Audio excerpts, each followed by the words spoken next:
Graça e paz, queridos. Amém? Como é que está o dia? Tá bom? Está abençoado? Graças a Deus. Vamos ler o nosso texto, irmãos, de hoje. 1 Crônicas 22 e depois 1 Crônicas 23. Obrigado, irmão Alisson. Vamos ler então esse texto que vai falar o seguinte assunto. O primeiro deles vai falar sobre os preparativos para a construção do templo. E o segundo vai falar sobre os levitas, né? Davi aí organizando o culto no templo. Vamos orar? Deus, obrigado, bendito é teu nome. Somos agradecidos a Ti pelo privilégio deste dia abençoado. Queremos pedir ao Senhor mais uma vez que o Teu Espírito Santo nos ajude, ó Deus, a meditar nesta palavra que acabamos de ler.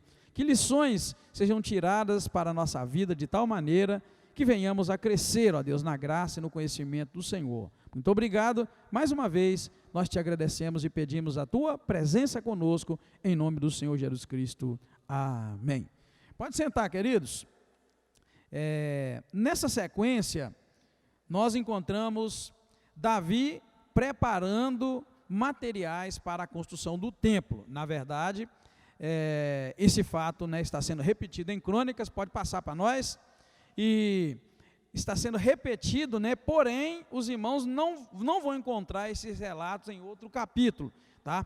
Não vão encontrar em outro capítulo.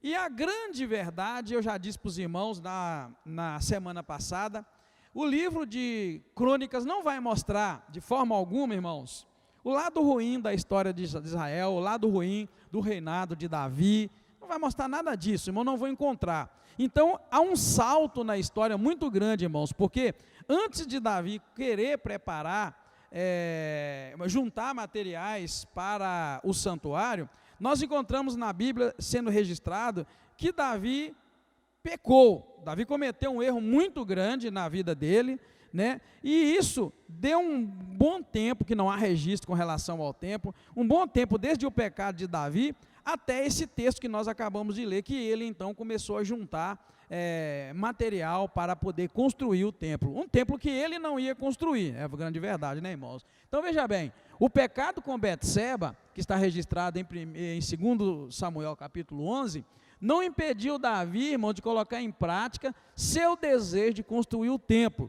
O desejo de construir o templo, tá, irmãos, está registrado nesse capítulo aí, ó, 2 Samuel 7, tá vendo, ó? 2 Samuel 7, Davi quis construir o templo, e aí Deus disse para ele, né, que ele não poderia fazer isso, e na verdade o pecado veio a acontecer no capítulo 11, no capítulo 11 acontece o pecado de Davi, e isso ficou parado muito tempo, e Davi depois volta com uma atitude, que era a atitude de juntar material para a construção do templo. É incrível quando a gente começa a olhar a Bíblia, irmãos, e acompanhar ela em linha. Então ele desejou construir, Deus, né, proibiu que ele construísse, e está muito bem registrado aqui neste capítulo que nós lemos, o que foi que Deus disse para ele, dizendo, olha, você não vai construir um templo para mim, aqui está registrado. Se os irmãos voltarem lá atrás, nós não vamos encontrar no capítulo 7 de 2 Samuel, não vai encontrar esses detalhes que nós encontramos aqui, irmãos. A Bíblia, né, o Senhor reservou para este momento, tá? Para 2 Crônicas, desculpa. Então, quando a gente encontra lá Davi em 2 Samuel 7, dizendo assim, a palavra diz assim, estando o rei Davi em seu palácio, tendo-lhe dado o Senhor descanso de todos os seus inimigos em redor, disse o rei ao profeta Natã, olha o que ele disse, olha, eu moro em um palácio de cedro, e a arca de Deus dentro de uma tenda, isso eu estou lendo 2 Samuel, só para os irmãos verem, tá, irmãos, 2 Samuel 7, aí o profeta fala para ele, então vai, faz o que está no teu coração, mas só que a Bíblia diz que na mesma noite que Natã falou para Davi, vai, faz o que está no seu coração, veio a palavra do Senhor a Natã, e falou com Natã, volta lá e fala e vai e diz para Davi uma coisa, e ele vai, está dizendo assim diz o Senhor, edificarás tu uma casa para a minha habitação? Em casa nenhuma habitei, desde os dias em que fiz subir os filhos de Israel do Egito até o dia de hoje. Em todo lugar em que todos os filhos de Israel, falei porventura alguma palavra, em quem mandei apacentar o meu povo, dizendo, por que não me edificaste uma casa? E vai seguindo, seguindo, mas não há, irmãos, o registro detalhado como nós acabamos de ver aqui. Aqui a palavra do Senhor para Davi, com relação por que você não vai construir uma casa e seu filho vai construir, nós encontramos no versículo 7, dizendo assim, disse Davi a Salomão, filho meu, quanto a mim, tive no meu coração construir um templo ao nome do Senhor, veio porém a mim esta palavra do Senhor, tu derramaste muito sangue, fizeste grandes guerras, não construirás templo ao meu nome, porque muito sangue derramaste na terra perante a minha face. E aí Deus diz, terás um filho, né? Está vendo os detalhes que estão aqui? Lá a gente não viu.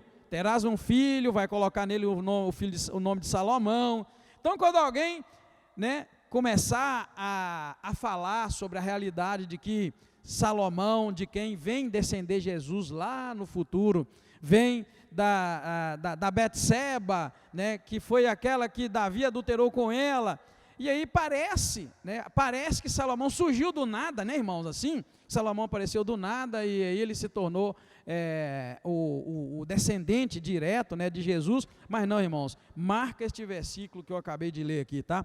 1 Crônicas 22, versículo 9, está registrado Davi aqui contando para Salomão já homem, né? Salomão já velho, ele conta para Salomão o seguinte, que Deus falou com ele assim, terás porém um filho que será homem de paz e repouso, e lhe darei repouso de todos os seus inimigos ao redor, Salomão será o seu nome, e eu darei paz e descanso a Israel nos seus dias. Amém, queridos?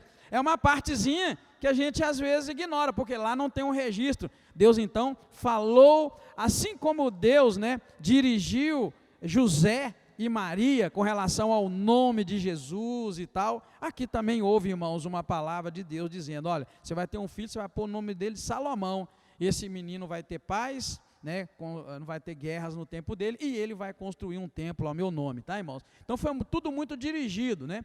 O que ele faz então? Davi, neste capítulo que lemos, ele providencia todos os materiais, e olha, irmãos, que era um material em abundância, muita quantidade de material, ele providencia esse material, chama seu filho, como eu acabei de ler, e instrui Salomão em todos os detalhes desta construção. E há um detalhe muito importante aqui, irmãos, no homem chamado Davi, né? No rei Davi, camarada que era um homem de guerra, como Deus disse, ó, você não vai construir casa para mim, porque você era um homem de guerra, você derramou muito sangue. Mas como pode, eu queria que você pensasse, irmãos, como pode um homem de guerra, se ele era de guerra, irmãos, na hora que tivesse que matar, ele matava, não era assim? Pronto, era a profissão dele, era o chamado, se é rei, um homem de guerra. Como pode, irmãos, o camarada ser tudo isso, mas ao mesmo tempo ser um homem dedicado à obra de Deus? Esse Davi que eu queria que os irmãos conhecessem, assim, nós pudéssemos pensar nele, nesse 1 Crônicas, como eu disse, a prioridade do livro de Crônicas é registrar o reinado de Davi, de quem vai nascer o Salvador lá no futuro, que nós já estudamos, é claro. Então pare e pense, irmãos, olha que dois extremos, um homem de guerra, um homem sanguinário, um homem que não podia construir o templo porque ele era um homem de guerra, mas ao mesmo tempo ele era tão dedicado à obra de Deus, ao propósito de Deus, que é ele quem levanta todos os materiais para construir, e instrui o seu filho, e nós vamos ver a partir de agora, até o último capítulo desse livro, a ação de Davi no culto. Davi separando levitas, como nós vimos aqui, o papel do sacerdote, as vestes, tudo nas mãos de um homem que tinha esses dois extremos. Para a gente aprender, irmãos, algo com isso e aplicar na nossa vida, a gente precisa ter um nível de energia para confrontar, nesse caso não é ser humano, né? Davi matava, era a gente mesmo, mas a gente confrontar o reino espiritual, mas ao mesmo tempo não perder a sutileza, e por que não a delicadeza, que exige de nós, irmãos, para servir a Deus no templo, no santuário, no lugar de culto. Você precisa de aprender isso, e esse texto mostra para nós, tá bom? Então é muito importante para nós, lembra, eu vou repetir, a gente vê esses dois extremos, um homem ágil, rápido, matava quantos precisassem matar, como nós já vimos nos registros, e aqui mostra que ele não ia construir o templo por isso, mas ao mesmo tempo, um homem que toma um tempão da vida dele, e nós vamos falar sobre isso no próximo capítulo, toma um tempo da vida dele para encerrar a vida dele aqui na terra, não em guerra, mas preparando o culto, que hoje chegou a nós, porque o primeiro templo foi destruído, o segundo foi destruído, mas foi naquele tempo que chegou Jesus, né, depois daquele tempo, nos tempos de Jesus, aliás, que foi destruído logo depois, é que chegou Jesus e veio até nós o culto que hoje nós, a igreja cristã, oferece a Deus. A irmã está falando que não viu em Davi ciúme, e é uma qualidade que ela tira para uma experiência para a vida dela, né? De fato, irmãos, quando Davi teve o desejo de construir o templo, tá, irmãos? É o templo. Até hoje, o culto em Israel gira em torno do templo. Eles trabalham, eles oram, eles querem construir o terceiro templo, porque eles acreditam, Israel, o judaísmo acredita que no dia que construir o terceiro templo, o Messias vai vir. O Salvador vai vir para eles. Então eles creem piamente, construindo o primeiro. Eu já falei isso para os irmãos. A crença do judaísmo não é a nossa, tá, irmãos? A crença do judaísmo é construir o terceiro templo, virar o Messias, tá? Não é Jesus não, porque Jesus para nós é o Messias, para eles não é.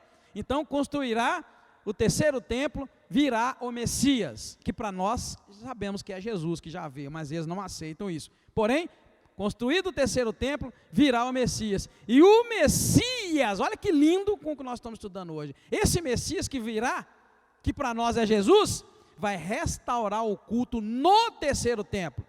E é esse Messias que vai escolher dos 4 cantos da terra os descendentes de Arão que irão operar o sacerdócio lá no culto. Eu arrepio quando eu vejo isso. Quanto mais eu estudo isso, mais eu fico feliz. Dos 4 cantos da terra, tem descendente de judeu espalhado. E esse Jesus vai escolher e vai dizer quem será o sacerdote, quem vai fazer isso, fazer aquilo. Por quê? Deixa eu explicar para você dentro desse contexto. Aqui mesmo no texto que nós acabamos de ler, você deu conta que Davi, instruindo o seu filho Salomão, ele vai dizer que nós lemos isso na parte dos levitas, que agora Deus deu descanso a Israel, e nós não vivemos mais em tendas no deserto, então os levitas não têm mais que carregar as tendas, agora eles iam fazer o serviço dentro do templo. Nós vimos isso no capítulo 23, então o que acontece hoje, 2021, no calendário, no calendário judeu, parece que é 5.780, qualquer coisa. O que acontece hoje no judaísmo? Os levitas não têm trabalho para fazer no templo, muito menos o sacerdote, porque encerrou-se aquela tarefa, e até mesmo a tarefa do templo encerrou. Deixa eu explicar para vocês. Quando o segundo templo foi destruído e não foi reerguido, não há mais trabalho no templo. Os levitas e os sacerdotes não têm trabalho no templo em Israel hoje. Pode pesquisar no Google, no YouTube, você vai escutar essa mesma coisa. Com os meus estudos com os rabinos, eles explicam. O que acontece? O mais que acontece é que um sacerdote, descendente de Arão, faz alguns ofícios dentro das famílias do judaísmo, e uma delas, se eu não estiver enganado, é como se fosse uma apresentação da criança, me fugiu o nome agora. Então é uma honra que eles dão para um descendente de Arão fazer até os dias de hoje. Mas no templo não tem mais serviço, porque o judaísmo entende que o sacerdote e os levitas foram instituídos por Deus, pela lei,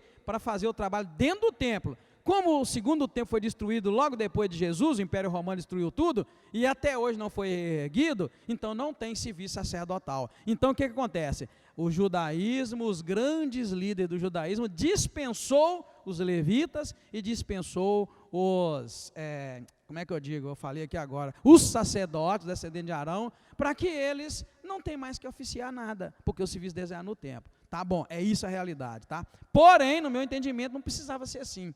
Por quê? Porque hoje não existe mais o templo de Jerusalém, mas existem sinagogas no mundo inteiro. Você sabia que aqui em Patinga tem uma sinagoga? Tem uma sinagoga. judaica messiânica. Não é a mesma que nós estamos lendo aqui e imaginando que fosse. Mas então, no meu entendimento, esse é o meu entendimento. Eu não sou rabi, não sou nada. Mas na minha opinião, no meu entendimento, os levitas e os descendentes de Arão deveriam oficiar em locais como as sinagogas, que não é templo, tá, irmão? Para o judeu, sinagoga não substitui o templo, este templo. Nunca, jamais, tá, irmãos? Tá, nunca, jamais. E nem aquele lá que a Universal fez, que é bonito, que é grandioso, que é uma imitação, não vale nada. Para eles o templo tem que ser reconstruído no mesmo lugar que foi lá em Jerusalém, e que um dia, se eu puder, eu vou lá visitar, que resta só a muralha, só aquele muro das lamentações, que é um pouco do que existia naquela época. Para o judeu não existe, sinagoga não substitui. A gente tem uma ideia de sinagoga que talvez pareça igreja, mas não é. Sinagoga não é uma igreja, tá, irmãos? É um local onde se reúne, sim, para estudar a Bíblia, para isso, para aquilo, mas é um local um pouco diferente de igreja, não é como nós entendemos que seja. Amém, queridos? Mas você viu aqui Davi separando os materiais, né, para que fosse construído e instruindo seu filho. E é no capítulo 23, como eu disse, do capítulo 23 até o último capítulo de 1 Crônicas, nós só vamos encontrar Davi cuidando de estabelecer o culto no primeiro templo, que é esse que Salomão construiu, e nós vamos ver em Crônicas que ele vai construir. Pode passar para mim, fazendo favor. Então, o que nós vimos no capítulo 23? Olha aí. Davi passa, irmãos, o trono para Salomão. Isso que nós estamos lendo aqui agora e vendo, não estava claro lá em 1 Samuel. Mas o que acontece é que Davi passa o trono para o seu filho ainda com vida. Esse é o detalhe que fica claro aqui para nós. E assim que ele passa o trono para o filho dele, lá dá a impressão que ele passa o trono na cama doente e morre. Não é assim? Quando a gente lê lá, parece que ele estava morrendo, passou o trono e morreu. Só que aqui fica o registro claro, que ele passou o trono, largou esse negócio de ser rei e foi cuidar disso que está registrado aqui para nós. Para você ter uma ideia, vamos ler então, para você entender, eu queria que você fosse lá em 1 Crônicas 23, tá? Que é o capítulo lá em cima, tá vendo que nós estamos estudando? Só para você ler e entender, o Crônicas traz o detalhe. Por isso que é muito importante o registro, tá, irmãos, dos acontecimentos. Todos acharam 1 Crônicas 23? Olha como diz: sendo Davi já velho e cheio de dias, fez a Salomão seu filho rei sobre Israel. Ó, pegou? Entendeu? Então ele já estava bem velhinho mesmo, né? Cheio de dias. Ele passou o trono para o seu filho.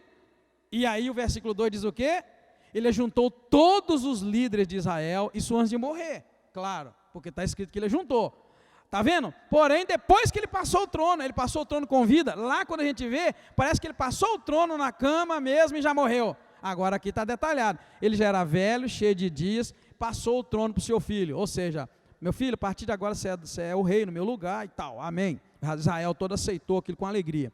E aí disse o Deus 2 que ele não morreu, tá, irmãos? E nem ficou na cama doente. Não, ele ajuntou os líderes de Israel, os sacerdotes, os levitas, foram contados os levitas e o número deles era, aliás, o levita de 30 anos para cima, e o número era de 38 mil, e ele aí dizia, ainda instruindo, ele falou, olha, destes 38 mil, 24 mil promoverão a obra do templo. Olha que tamanho de templo, hein, irmãos? Olha que coisa, hein? Olha bem, 24 mil promoverão a obra do templo do Senhor, 6 mil serão oficiais e juízes, está vendo? Para julgar o povo, 4 mil vai ser porteiro. Meu Deus, quantos porteiros nós temos aqui hoje?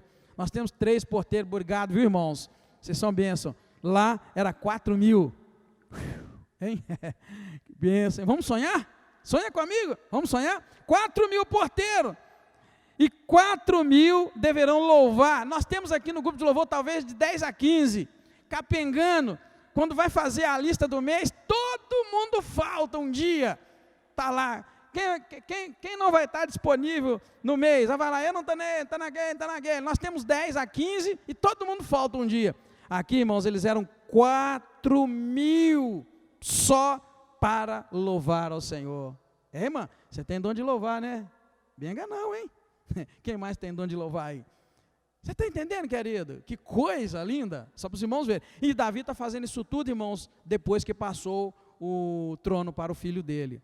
É só para os irmãos entenderem como foi que a coisa aconteceu. E eu não vou ler tudo aqui, né? Mas ele vai lendo, ele vai falando as atividades de cada um, separa eles por grupo, por família. E cá embaixo ele chega a dizer, né, que, verso 25, que os irmãos notam esse detalhe do andamento, né? Do andamento da igreja, vamos chamar assim. Verso 25 diz assim: pois dissera Davi, visto que o Senhor, o Deus de Israel, deu descanso ao seu povo e veio habitar em Jerusalém para sempre, os levitas já não terão que carregar o tabernáculo, nem algum de seus objetos pertencentes a ele. Por isso que ele pôs os levitas para fazer aquele trabalho todo dentro do templo. Por quê? Aqui está dizendo, porque ele já não vai precisar mais de carregar, que eles eram obrigados não, né?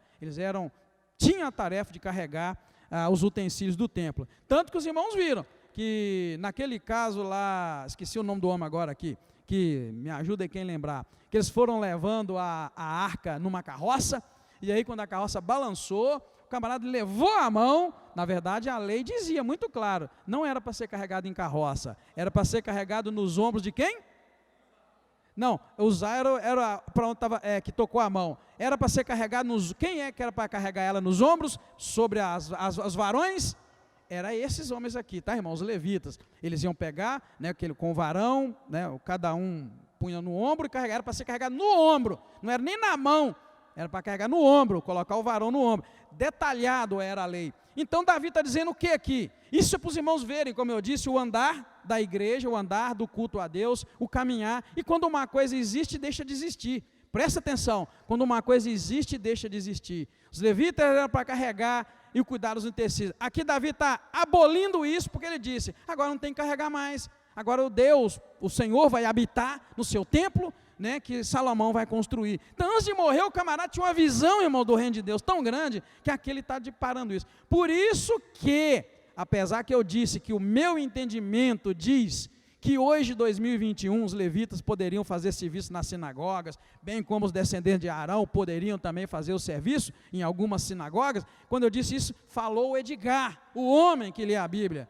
porque na verdade, quando os líderes do judaísmo lá atrás resolveram que os sacerdotes de Arão, descendentes de Arão, estavam dispensados do serviço do templo, porque já não existia templo, e até hoje não existe. Quando disseram, os levitas estavam dispensados da sua tarefa, porque, na verdade, já não tem mais templo, eles também não estão errados. Davi não fez isso aqui. Davi falou, olha, já não existe mais tenda para a gente andar com ela, então agora os levitas vão fazer esse serviço aqui. Aí eles cuidavam do louvor, cuidavam de todas as coisas que estão escritas e nós acabamos de ler. Então não está errado também. O que isso nos ensina? Irmão, a igreja está andando, chega num ponto que coisas que a gente fazia precisam ser revistas. Você consegue entender? Não estou falando aqui pintar a igreja de preto, plantar bananeira aqui na frente, não estou falando de nada disso. Eu estou falando é que o andar da igreja, a igreja eu me refiro, né, as pessoas que reúnem-se para cultuar a Deus, elas chegam num tempo que as coisas precisam ser revistas, tem que rever. É isso que aconteceu. Então vamos calcular, isso aqui era o primeiro tempo, seria construído, já houve uma quebra, que os levitas levavam a arca, levavam os utensílios, e já não tinha que levar mais, porque agora a arca ia ficar parada, estática, dentro do templo. Tá bom, destruíram aquele templo, reconstruíram. No tempo de Jesus, ele estava lá ainda, Jesus entrou no templo furioso, porque viu as coisas lá dentro que não agradavam a Deus, logo depois esse templo é destruído. Até hoje ele não foi reconstruído. Então quando a liderança do judaísmo decidiu que os levitas estavam livres, não tinha mais templo para eles, e que também os sacerdotes da descendência de Arão estavam livres, não tinha mais trabalho, aí acontece um problema sério, que dentro do judaísmo é um problema. Os levitas já não viviam mais, né, dos dízimos, nem das ofertas, nem a descendência de Arão, porque não tinha isso. Eles foram se misturando, mudando pelo mundo afora. No Brasil tem descendente, no mundo inteiro tem descendente, tanto de Arão quanto da tribo de Levi, e os camaradas acabaram misturando até em casamento misto. E sabe o que acontece dentro do judaísmo, quando um judeu casa com uma mulher que é não judia? Ele perde o direito de judeu. Sabia? Lembra que eu falei com vocês que eu fiz um exame de DNA e deu um tiquinho de judeu? Eu já devo ser, nós, né? Eu digo a minha família, eu, pastor Marci, já que eu fiz, nós somos da minha família, a gente tem lá um sanguinho. Olha bem onde chegou, chegou aqui na quinta igreja. Então veja bem, descendente,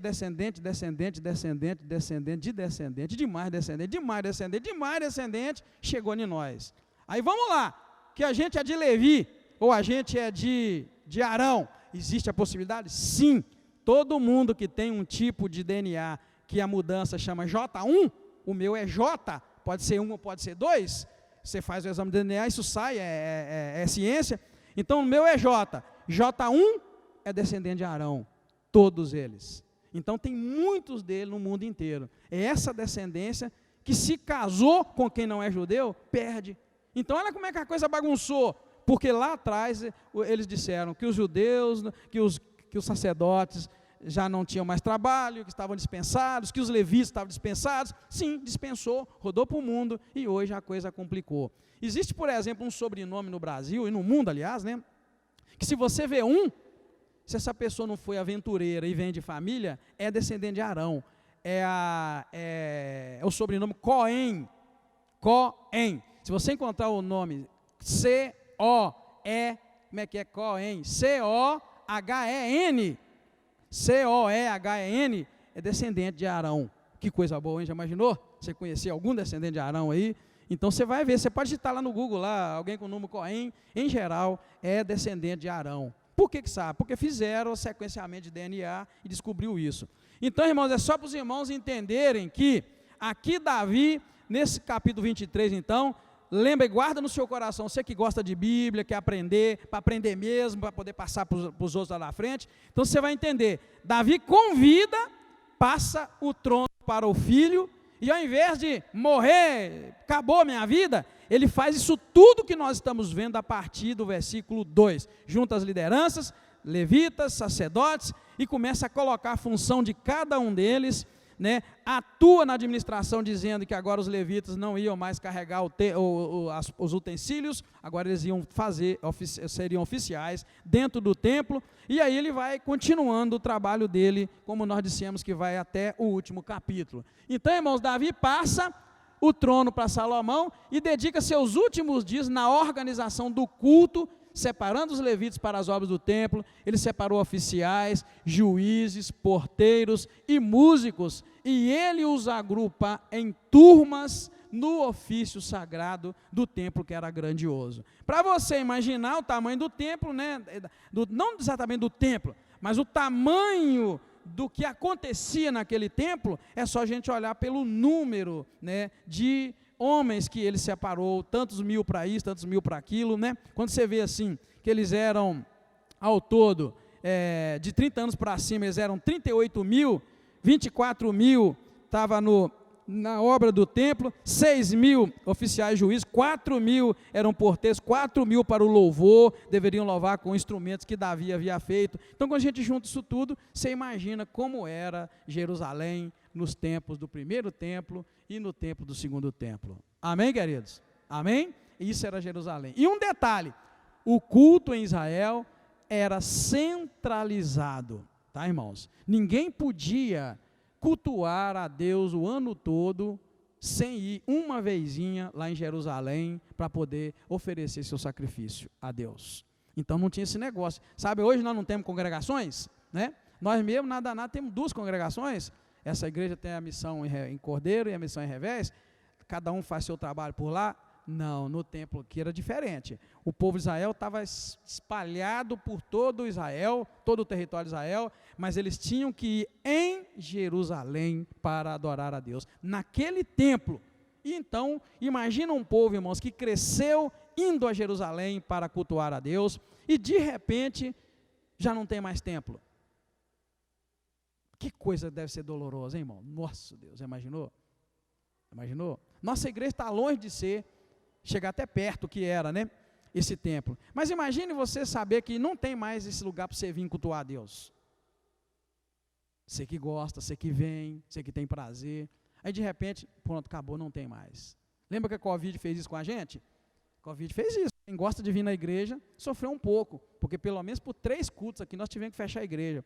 Então você que ama a igreja, ama o templo e não pode ir, nesse caso a gente sabia que um dia ia poder, por causa da Covid, mas agora o povo de Israel sabia que agora acabou, não há mais templo. E já que a vida deles era focada em ir a Jerusalém para cultuar, eles tinham que subir até Jerusalém, descer até Jerusalém, eles tinham que ir para cultuar e oferecer a Deus, né? E agora, como ficaria? Só para os irmãos pensarem, irmãos, no que é que nós estamos, né, entrando agora no nosso estudo. Podemos então concluir, irmãos, dentre muitas maneiras, porque cada um, né, lê e conclui da maneira como aprendeu, que nossos pecados não devem nos paralisar. Por que eu coloco isso? Porque, como eu disse, aqui não está registrado em Crônicas o pecado de Davi, mas o pecado de Davi está aqui dentro dos assuntos que nós vimos. Davi pecou no momento daquela guerra contra os edomitas. E olha bem, o que acontece? Quando Davi peca, ele volta do pecado, passado um tempo que a Bíblia não registra quanto tempo, ele volta do pecado já disposto a levantar material para construir o templo que ele desejou construir, mas ele já não podia mais construir. E o pecado, irmãos, não pode nos paralisar. Não pode. Qualquer homem, qualquer mulher que pecou na sua vida, ele tem que tomar uma posição com relação ao pecado, e a gente sabe qual que é, né, irmãos? Qualquer pecado que cometemos, nós devemos confessar o nosso pecado de arrependimento, claro, arrependimento genuíno, confessar o nosso pecado e abandonar o nosso pecado. E não paralisar, porque depois do pecado, existe uma consequência do pecado, além da morte, o salário do pecado é a morte, o dom gratuito de Deus é a vida eterna. Existe uma consequência do pecado, irmão, chamada vergonha e acusação que o diabo joga na cara da gente, às vezes por resto da vida. Lembra lá o primeiro pecado, como é que foi? Quando Adão pecou, né? Tá bom, Adão pecou e Deus voltou para falar com ele, normalmente, como sempre voltou. Quando voltou e não encontrou Adão, ele perguntou o que aconteceu. E os irmãos sabem o que Adão disse. Ah, eu fugi por quê? Porque eu estava nu. Deus, rapaz, quem falou que você estava nu? Consequência do pecado, irmãos. A gente tem vergonha. Então, passado o tempo, pecou, confessa de coração e abandona, pede ajuda a Deus. Passado o tempo, volta para o serviço do Senhor, mas volta com força, irmão, volta com garra, volta com graça, como Davi voltou cheio de graça, já com planos de construir, levantar material. Ou seja, presta atenção numa coisa, Davi desejou construir o templo, e Deus falou, você não vai, porque você tem isso, isso e isso. Ao invés de Davi, como a irmã concluiu muito bem, ao invés de Davi ficar com inveja e pensar, não, peraí, se eu não posso construir, ninguém vai construir. Não, irmãos, passado o tempo da recuperação do pecado, ele faz o quê? Ok, já que eu não posso construir o templo, eu vou ajudar a construir aquele templo. Antes de morrer, eu vou conseguir muito material, tudo o que precisa, porque o meu filho, que Deus disse que seria rei no meu lugar, é muito novo, é um menino novo, inexperiente, e eu vou deixar tudo pronto para ele. Sabe, queridos, quanta coisa você pode fazer no reino de Deus, se você entender esse passo a passo que nós estamos lendo aqui. Entregou na mão do outro. Você é capaz, irmão, de entregar um projeto do coração seu para um outro executar? Nós precisamos aprender isso aqui na quinta igreja. Depois eu vou tirar dali que fica feio. Quando a pessoa está liderando, ela faz, ela arrebenta. Quando ela deixa a liderança, ela não faz mais nada. Já notou isso? Os irmãos que lideram já notou isso? Não é isso que a Bíblia está mostrando. Aqui dentro dessa igreja tem isso. Você era o primeiro, você estava agarrado, agora que é outro que está no lugar, você não dá um passo, nem a sua presença para ajudar. Está vendo, querido? Davi, certamente, é a minha cabeça que está dizendo isso, mas certamente ele pensou, já que eu não posso construir o templo que eu desejei, outro vai construir, então eu vou ajudar, eu vou deixar minha marca, meu registro. E vamos ser sinceros, irmãos, ninguém na Bíblia Sagrada deixou marca e registro como ele deixou no culto. Você vê que ele fez tudo, vocês vão ver até o final lá, né? Quem já leu sabe, mas você vai ver que ele faz literalmente tudo. Era um camarada, como eu disse para os irmãos, sensível nas coisas de Deus. Ele pensava em tudo, ele deixou tudo estabelecido antes de morrer. Praticamente, vamos ser sinceros, na questão do templo e do culto, Salomão, irmãos, governou na sombra do Davi. Ele só executou o que Davi deixou na mão dele. Entendeu, irmãos? Isso é reino de Deus, irmãos. Isso é reino de Deus. Né? Quando eu digo que nós temos que começar a preparar o pastor que vai ficar no meu lugar, eu estou falando sério. Eu tenho 54, com mais 10, 64, com mais 10, 74. E aí, quando eu começar a esquecer, hoje eu esqueci um punhado de coisa, sabia? Eu esqueci meu microfoninho que eu gosto de usar, eu esqueci meu negócio de apertar aqui, por pouco eu deixo a cabeça lá em casa. 54 anos só, irmãos. Você está entendendo? Então, quando eu digo, é necessário orar e preparar, que você precisa entregar teu coração para substituir o pastor Edgar, não é que eu estou querendo ir embora, não. Estou mostrando isso para vocês verem, irmãos, que isso é obra de Deus. Davi fez isso. E a gente precisa também da graça do Senhor e os irmãos ter esse entendimento, tá? E daqui a algum tempo, a idade é séria, 54, com mais 10, 64, com mais 10, 74, e aí Deus sabe, já era, né? É sério, irmãos. Estão entendendo? Diz amém. Amém. Estão entendendo, irmãos? É reino de Deus, é obra, então a gente precisa. Davi fez isso com muita graça, com muita sabedoria. Entregou o reinado na mão do filho e foi preparar o templo, a construção do templo. Ele põe as regras de tudo. Vocês vão ver coisa bonita, irmãos. Ele vai colocando regra de tudo. E depois ele morre em paz, porque fez o que devia fazer e deixou o templo para tocar, para a obra do Senhor seguir. Pensa nisso, querido. E os homens da igreja pensam nas datas que eu falei para vocês, tá? 85, 96, 2005, e depois conta 2006 para cá, para ver como é que a gente está andando, tá? Claro que eu louvo a Deus, irmãos. Já levantamos pastor Edmar, que foi para a missão fora, hoje eu não sei onde está. Já levantamos pastor Delfino, que cuida da obra ali. Amém, glória a Deus. Mas e a quinta igreja sede? E a quinta igreja sede? Ah, Senhor, levanta obreiros para a tua obra, porque a seara é grande, os ceifeiros são poucos. Bem, para a gente seguir, está vendo? Então, os nossos pecados não podem nos paralisar.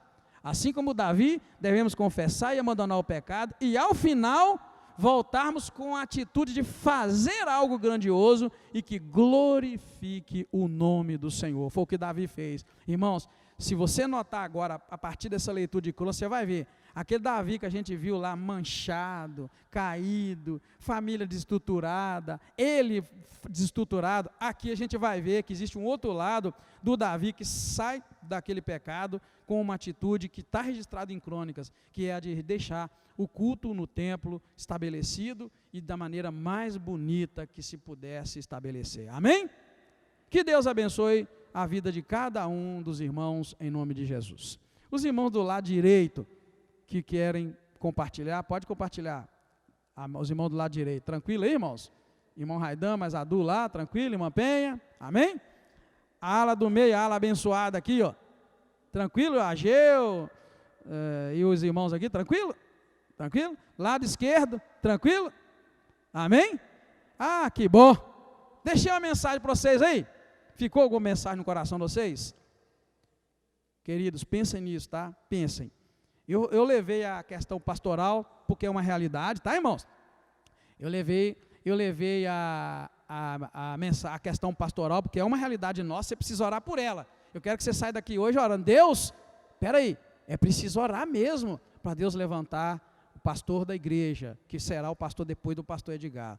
Eu não tenho medo nem vergonha não, irmãos, nenhuma, de passar o pastorado para um homem abençoado. Davi fez isso com seu filho, e Israel foi abençoado. E os irmãos viram aqui, né, a palavra que a irmã usou é muito boa. Davi não teve ciúme e nem medo de pensar, agora outro vai fazer, então não vai. Não, querido, não é assim que funciona, né?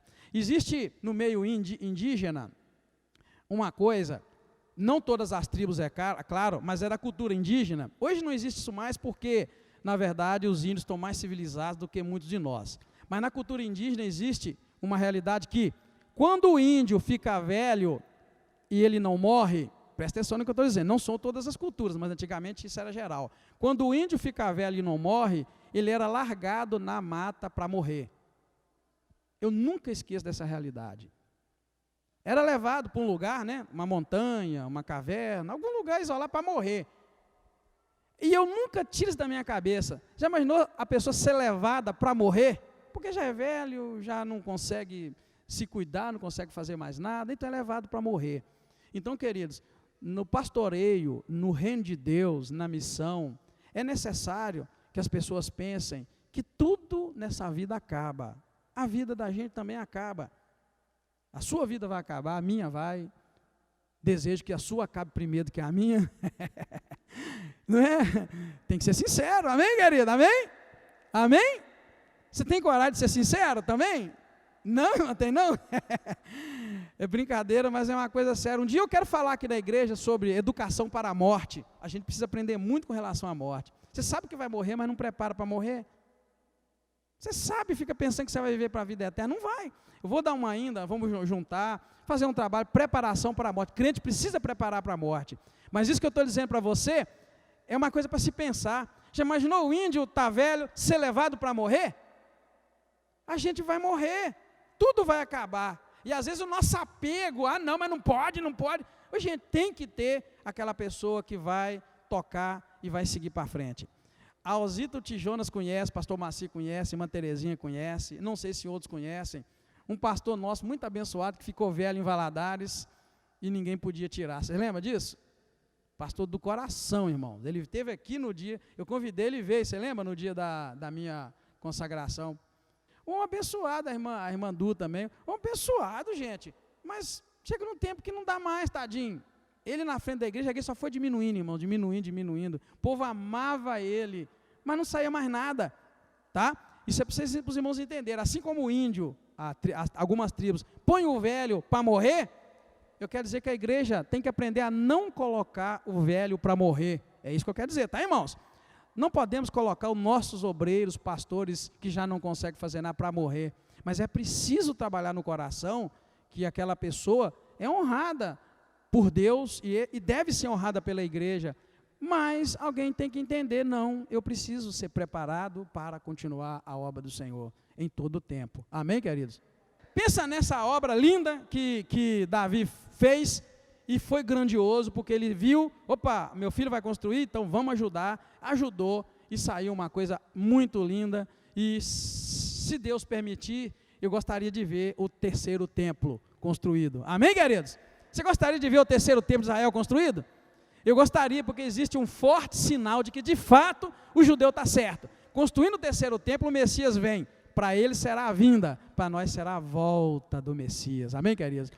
Se os nossos olhos puderem ver o terceiro templo ser construído. Já imaginou, irmãos? Naquela época eles tinham que ir em Jerusalém para ver. Hoje não precisa. Hoje um celular, uma câmera, pode transmitir ao vivo, irmãos, o que acontece lá, para que o mundo veja e glorifique ao Senhor. Que Deus nos dê graça para ver o terceiro templo construído, para a honra e glória do nome do nosso Deus. Fiquemos de pé, queridos, vamos orar. Obrigado, Deus, muito obrigado pela presença do Teu Espírito Santo, que renova a Tua palavra ao nosso coração, assim como vimos em Davi, Senhor, que se pecarmos nós nos levantemos pela mão poderosa do Senhor, arrependidos, voltemos para o Senhor, mas voltemos com muita força, muita garra para trabalhar, estabelecendo o Teu reino aqui na terra, para a glória do Senhor. Deus querido, que haja em nós também a visão de grupo, de corpo, que não tenhamos medo, Pai, de passar para as novas gerações o trabalho que o Senhor confiou a nós, que o Senhor nos dê oportunidade para treinar as pessoas que ficarão no nosso lugar na obra, Deus, seja qual for o trabalho, como vimos na Tua palavra, seja na portaria, nos ofícios da Tua igreja, no ministério pastoral, Deus, onde for, que haja em nós humildade, desejo de ver a continuidade da Tua obra, passando a nossa tarefa para as pessoas mais jovens, mais capacitadas poderem trabalhar.